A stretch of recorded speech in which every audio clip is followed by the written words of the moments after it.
ఎందుకో తెలియదు కానీ గత కొన్ని రోజులుగా మా అమ్మమ్మ వాళ్ళని నేను చాలా మిస్ అవుతున్నాను. అలా మిస్ అయ్యాను లేదో ఇలా వెళ్ళిపోయాను. So right now I'm at అమ్మమ్మస్ కిచెన్ అనమాట. సో అమ్మమ్మ కోసం లంచ్ ప్రిపేర్ చేస్తున్నాను. Back then down the line నేనైతే ఫస్ట్ టైం కిచెన్లో గరిట పట్టుకుంది మా అమ్మమ్మ వాళ్ళ కిచెన్లోనే. తను నాకు కిచిడి ఎలా వండాలో నేర్పించింది అనమాట. అలా మెమరీస్ అన్నీ గుర్తు చేసుకుంటూ కబర్లు చెప్పుకుంటూ లంచ్ ప్రిపేర్ చేసే లోపు చూడండి, మా తాతయ్య మా అమ్మమ్మకి హెల్ప్ చేస్తున్నాడు అనమాట.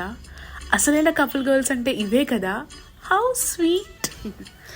అసలు ముచ్చట ఏంటంటే మేము చింతకాయ పచ్చడి పెడుతున్నాం అనమాట, నిలువ పచ్చడి. సో దానికి మా తాతయ్య అమ్మమ్మకి హెల్ప్ చేస్తుండే. అండ్ దెన్ మేము కూడా జాయిన్ అయిపోయాము. నేను చక్క బయట నవారు మంచం వేసుకొని సంక్రాంతి పిండి వంటలు ప్లేట్లో పెట్టుకొని అందరం కబుర్లు చెప్పుకుంటూ అలా పచ్చడి ప్రిపేర్ చేసాము. So we had nice quality time అనమాట. మేబీ దీన్నే స్లో లైఫ్ అంటారేమో. నేనైతే నా లైఫ్లో ఫర్ ద ఫస్ట్ టైం దంచుతున్నాను అనమాట. ఆల్మోస్ట్ 6 కిలోల పచ్చడి దంచేసాను. సో ఫుల్ ఆన్ స్వెట్ వచ్చేసింది. అండ్ దెన్ అలా దొండకాయల హంట్కి వెళ్ళిపోయాము.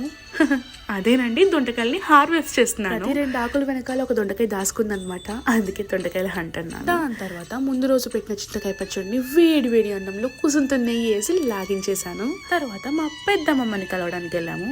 ఈ 2 అక్క చెల్లెల్ని చూస్తుంటే నాకైతే నేను మా అక్క కూడా పెద్దయ్యాక ఇలానే కలుసుకుంటామేమో అనిపించింది. స్వీట్ కదా. By the way they are twinning.